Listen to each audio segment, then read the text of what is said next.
আজকে আপনাদের সাথে শেয়ার করব ইলিশ মাছ দিয়ে মাসকালাই ডাল।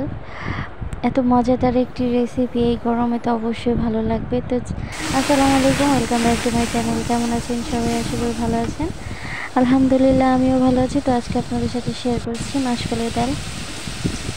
তো প্রথমেই আমি পেঁয়াজ কাঁচামরিচ দিয়ে দিয়েছি, পরিমাণ মতো তেল দিয়ে মশলা ভালো করে কষিয়ে, যা যা মশলা লাগে সমস্ত কষিয়ে তারপর দিয়ে দিচ্ছি ইলিশ মাছের মাথা, লেজ, কানসা দিয়ে দিচ্ছি, দিয়ে ভালো করে কষিয়ে নেব।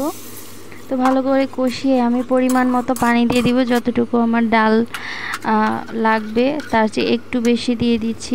দিয়ে তারপর বলক আসা আগ পর্যন্ত অপেক্ষা করব। তারপর বলক এসে গেলে তারপর যে আমি গুঁড়ো করে রেখেছিলাম, ভেজে গুঁড়ো করে রেখেছিলাম মাসকলাই ডাল, সেটাকে আস্তে আস্তে আস্তে আস্তে করে ছেড়ে দিব। সবগুলো একসাথে ছাড়া যাবে না, তাহলে দলা পাকিয়ে যেতে পারে। তো আমি আস্তে আস্তে সবগুলো দিয়ে দিয়েছি। এখন আমার নাড়ানোর পালা। তো দেখতে পাচ্ছেন একদমই দানাদার নেই, সবগুলোই আমার হয়ে গিয়েছে, মিশে গেছে। তো এভাবে আস্তে আস্তে দিতে হবে, তাহলে মিশে যাবে। আর যদি একসাথে দিয়ে দেন তাহলে সবগুলো একসাথে দলা পাকিয়ে যাবে।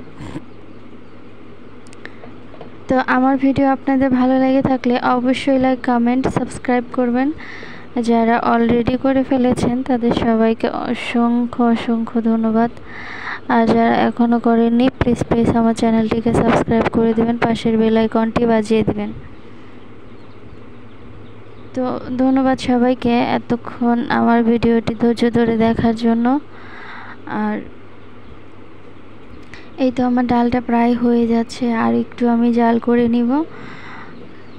তো দেখতে পাচ্ছেন কতটা সুন্দর হচ্ছে, যতটা জাল হবে ততটাই কালারটা আরও চেঞ্জ হয়ে যাবে। তো দেখতে পাচ্ছেন আমার ডালটা হয়ে গিয়েছে। এ পর্যায়ে আমি ধনিয়া পাতা কুচি দিয়ে দিব। ধনিয়া পাতা কুচি দিয়ে তারপর আমি আরেকটু জাল করে নেব।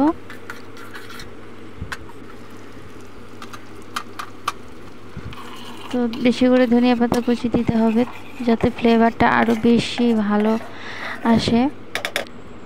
তো আমার সব মাছগুলো একসাথে গলে গিয়েছে, আমি ভালো করে গলিয়ে নিয়েছি। মাছটা গলে না গেলে ভালো লাগবে না। তো দেখতে পাচ্ছেন কতটা সুন্দর হয়েছে, আলহামদুলিল্লাহ অনেক ভালো হয়েছে। তো সবাই ভালো থাকবেন, সুস্থ থাকবেন। আসসালামু আলাইকুম। আর ভালো লাগলে অবশ্যই লাইক, কমেন্ট, সাবস্ক্রাইব করবেন, পাশের বেল আইকনটি বাজিয়ে দিবেন।